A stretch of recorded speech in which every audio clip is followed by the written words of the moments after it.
3 tahun lalu dalam proses hidup saya kehilangan uang 53 miliar Bu Iin. Duitnya bukan mongol salah bikin bisnis, tidak.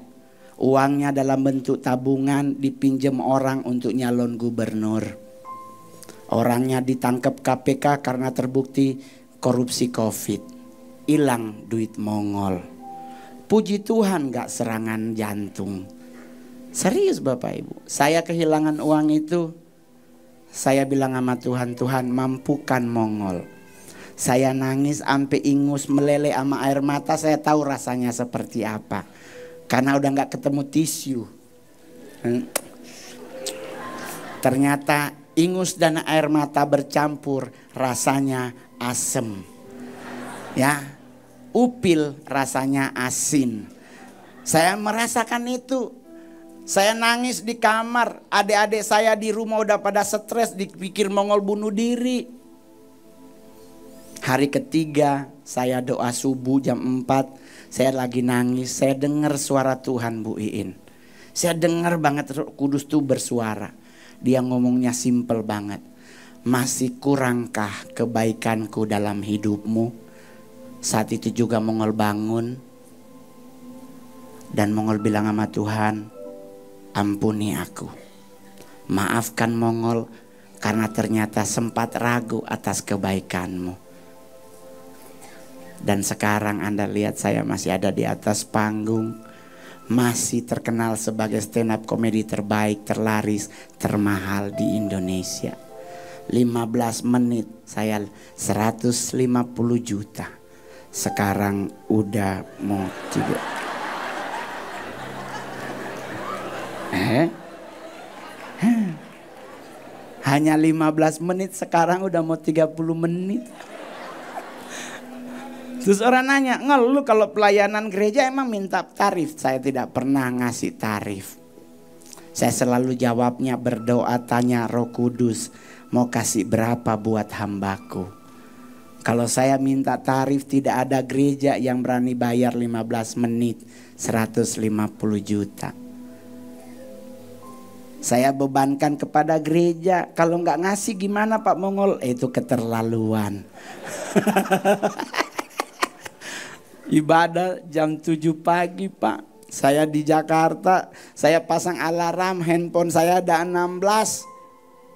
16-nya alarmnya dinyalain. Bunyi semuanya. Puji Tuhan nyampe sini nggak macet Pak di jalan. Saya cuman kurang lebih 22 menit nyampe. Saya, udah nyampe. Orang nanya kenapa Mongol tahu Bekasi? Saya dulu tinggal di Kemang Pratama. Jadi hafal daerah Bekasi. Daerah jajahan Mongol. Karena muka cocok tinggal di daerah sini. Ya kan? Datang ke rumah orang, jangan Bu, kayaknya tukang hipnotis yang di luar ya. Gak apa-apa. Tapi kalau orang nanya, Bang, terus bagaimana penyesatan yang di luar? Penyesatan di luar namanya antikris. Sekarang sedang mulai berjalan mereka. Tapi gak usah khawatir. Kita tetap dalam Kristus. Sekalipun mereka anti, kita jangan menjadi bagian dari komunitas tersebut. Amin. Penyesatan yang ketiga, penyesatan yang ada di atas. Alkitab berkata banyak malaikat gelap menyamar menjadi malaikat terang. Yang dilakukan apa? Penyesatannya muncul di gereja saat ini. Saya tidak anti yoga. Saya tidak pernah anti terhadap yoga. Tetapi gereja sebaiknya tidak dalam bentuk yoga. Mendingan ibadah seperti ini.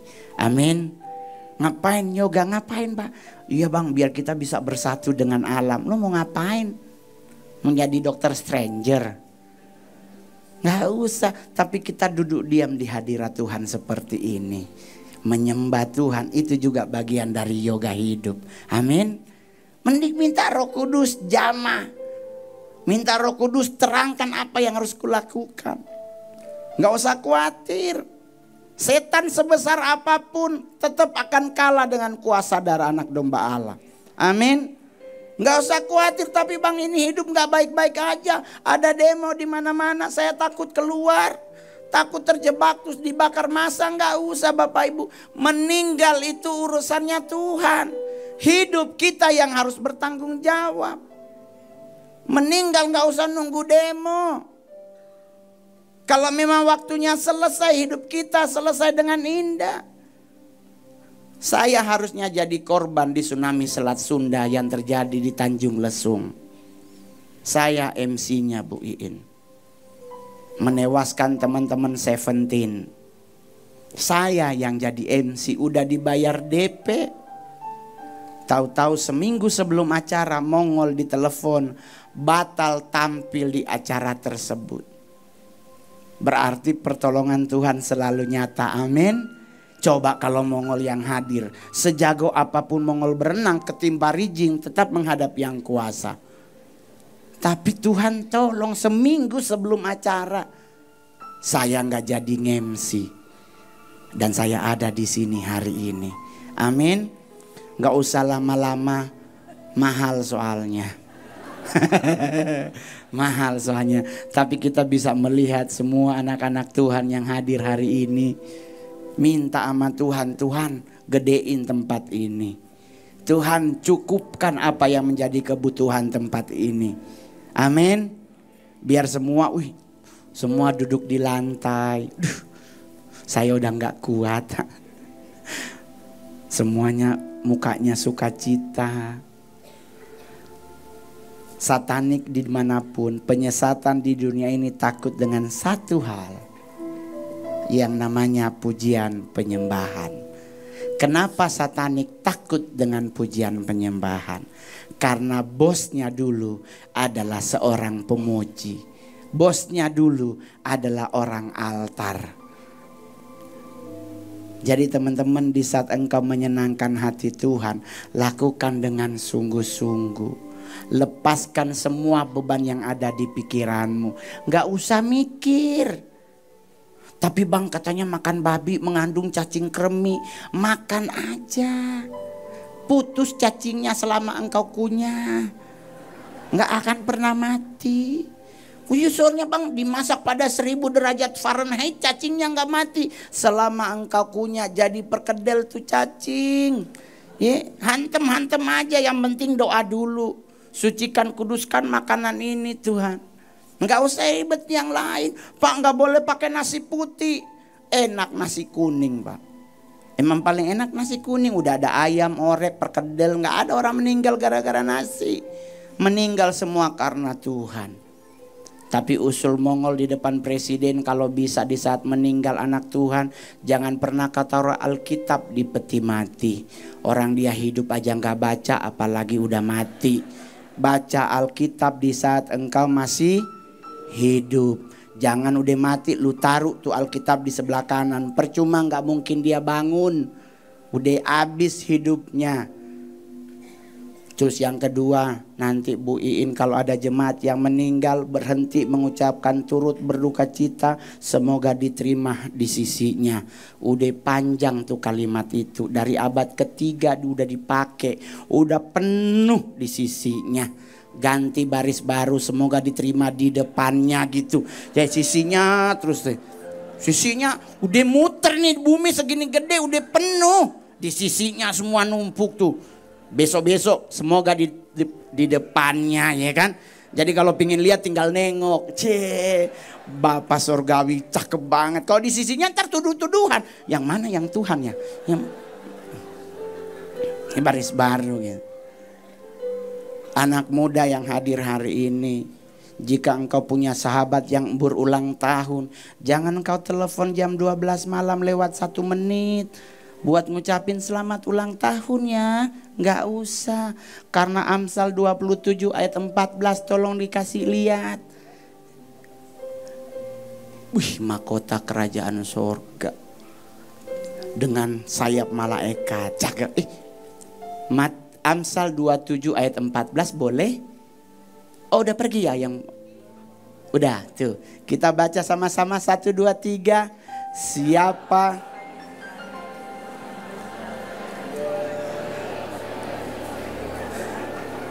Tuh, Siapa yang mengucapkan kata-kata selamat di pagi-pagi hari sekali, hal tersebut akan dianggap sebagai kutuk.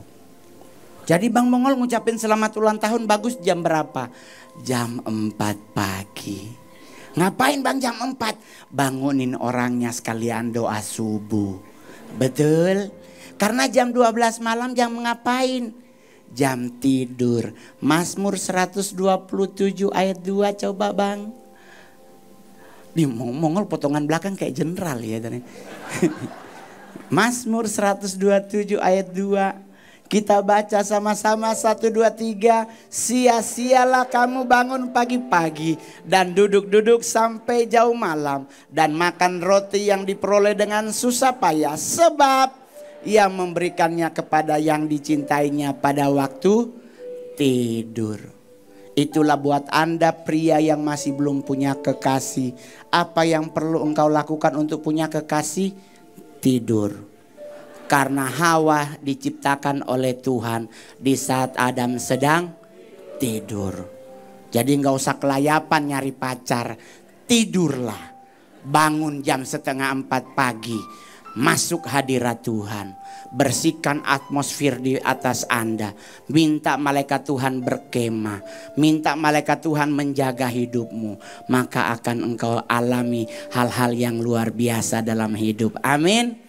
Anak muda cewek-cewek nggak usah ngejar skincare. Cewek tuh udah skincare, glowing mukanya. Tapi lehernya hitam. Itu kayak kaki kena knalpot. Wih, mengkilat lo gila. Itu sampai semut. Kenanya, wih, glowing. Percuma lehernya coklat. Kecantikan hati yang lebih penting. Amin. Karena hati Tuhan suruh Amsal 4:23, jagalah hatimu dengan segala kewaspadaan karena dari situlah tim kehidupan. Amin. Jadi jaga hati. Yang kedua yang perlu kita lakukan adalah kendalikan pikiranmu. Karena Roma 12 yang bilang janganlah pernah memikirkan hal-hal yang lebih tinggi daripada yang patut kamu pikirkan. Ngapain kita mikirin? Gak usah, semuanya sudah Tuhan tambahkan dalam hidup kita. Jadi kita gak boleh mikir, pikir boleh. Tapi Filipi 4 ayat 8, pikirkan yang manis, yang enak didengar, yang disebut kebajikan, pikirkanlah semuanya itu. Amin. Ada pedang. Pedang. Dalam selengkap senjata Allah, satu-satunya senjata yang bisa. Dibilang tuh senjata yang aktif, yang lain pasif. Shield, kasut, baju, ketopong itu semua pasif. Tetapi ada satu senjata yang namanya pedang roh. Pedang roh itu adalah firman. Jadi Anda harus rajin baca Alkitab. Jangan cuma baca Matius 6 ayat 3, Ulangan 28 ayat 1 sampai 9. Ketemu setan diberkatilah buah kandunganmu. Nggak mungkin. Ketemu anak satanik Anda baca carilah dahulu, ya nggak kena. Oleh sebab itu rajin baca Alkitab. Karena kalau engkau tidak rajin baca Alkitab, pedang rohmu sama kayak pisau pramuka. Motong orang mati, hidup lagi segini. Tapi kalau engkau memiliki pedang roh segitu banyak, siapa yang berani dalam hidup Anda? Amin. Jadi hari ini saya ingin ngajarin teman-teman menyembah Tuhan. Bukan saya lebih jago, tidak. Tapi saya ingin merevisi banyak hal. Dalam ibadah sebelum memulai, pemimpin harus melakukan namanya doa pengudusan. Jangan langsung ibadah. Karena yang hadir tidak semuanya masih berkenan di hadapan Tuhan. Harus ada doa pendamaian. Tuhan sucikan, kuduskan kami. Layakkan kami masuk dalam hadirat-Mu. Jangan langsung ayo kita menyembah. Enggak boleh. Karena Roh Kudus tidak akan pernah menerima setitik nila ketidakkudusan. Bagaimana supaya semuanya menjadi kudus?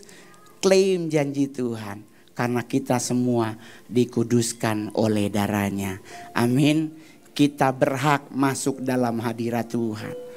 Dan di saat Anda melakukan pujian penyembahan, pilihlah lagu.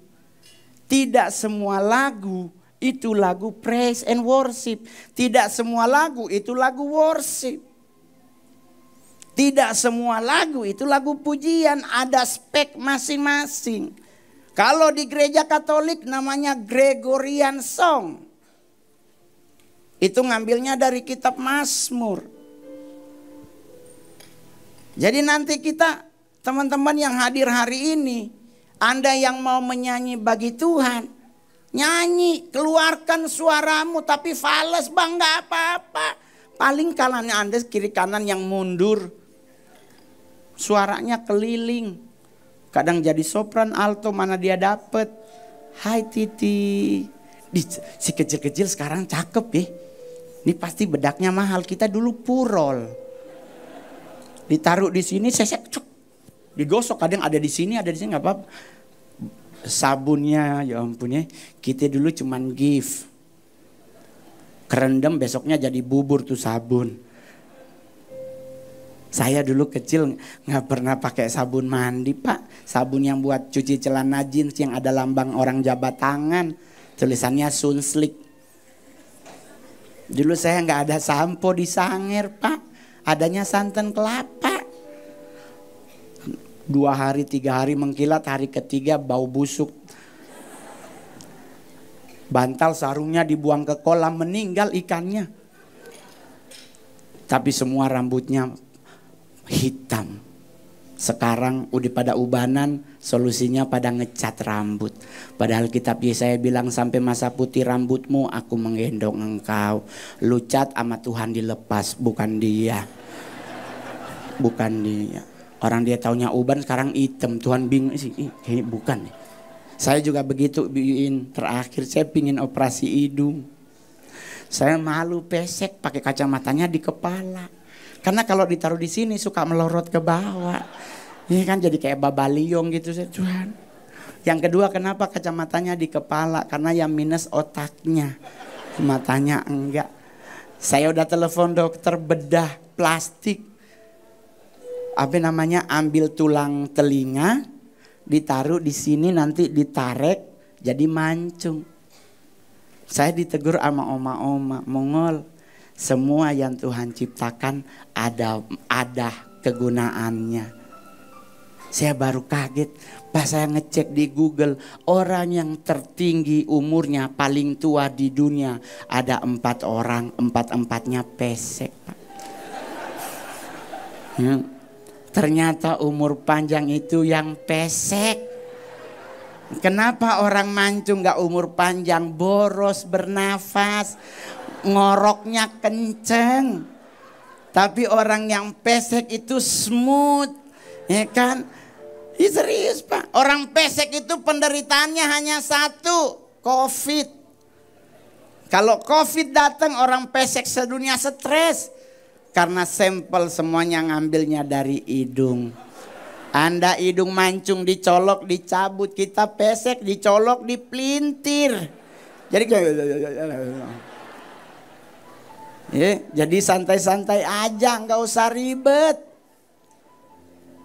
Hidup tinggal kita nikmati. Bu, izin ibadah hari pagi ini setiap hari atau hanya seminggu sekali? Seminggu sekali. Kalau doa setiap hari. Doa harus setiap hari karena doa itu nafas orang Kristen. Orang Kristen yang tidak bernafas berarti orang Kristen yang kurang berdoa. Jangan kaget hidupnya harus selalu iri melihat orang lain. Ya Allah cincinnya gede banget. Padahal tidak semua benda berwarna kuning itu emas. Rantai kongguan rose gold. Gitu. Jadi jangan dipercaya. Udah begitu orang kalau cincinnya gede penyembahannya paling tinggi tangannya. Apakah itu dia menyenangkan hati Tuhan? Enggak, ngasih lihat cincin. Biar yang di belakang stres. Udah gak usah lama-lama. Saya ingin ngajak teman-teman semua menyenangkan hati Tuhan. Pulang dari sini baca Mazmur 103. Ini kenapa kita harus menyenangkan hati Tuhan.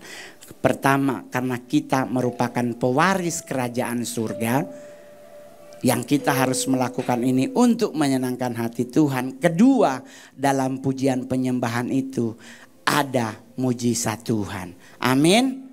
Amin. Jadi nggak usah khawatir, tapi Pak Mongol nggak usah. Dalam hadirat Tuhan tidak ada tapi-tapian. Dalam hadirat Tuhan, dalam kekudusan Tuhan, semua menjadi pasti. Amin. Buat anak-anak muda, Pak, saya ingin kerja tapi belum dapat, masuk hadirat Tuhan. Pasti Tuhan akan memberikan jalan keluar yang terbaik untuk setiap masalah kita. Amin. Saya 14 tahun Bapak Ibu jadi artis. Tahun pertama saya jadi artis, nggak usulan setahun, antara 2-3 bulan saya pertama kali jadi artis, Pak. Di rumah saya di pagar digantung ayam udah tinggal kepala, dagingnya hilang tapi isi-isi dalamnya lengkap. Depan rumah Mongol nangis-nangis datang, assalamualaikum Bang Mongol, ya Allah ini santet Bang. Ya ampun Bang, ini ada orang yang gak suka sama Abang. Ntar gua ke Garut ya Bang buat nyari orang pinter, gak usah. Tapi Bang ini takutnya nanti kena di keluarga Abang, gak usah. Kenapa Mongol bilang gak usah? Karena Mongol yakin perlindungan Tuhan nyata dalam hidup Mongol.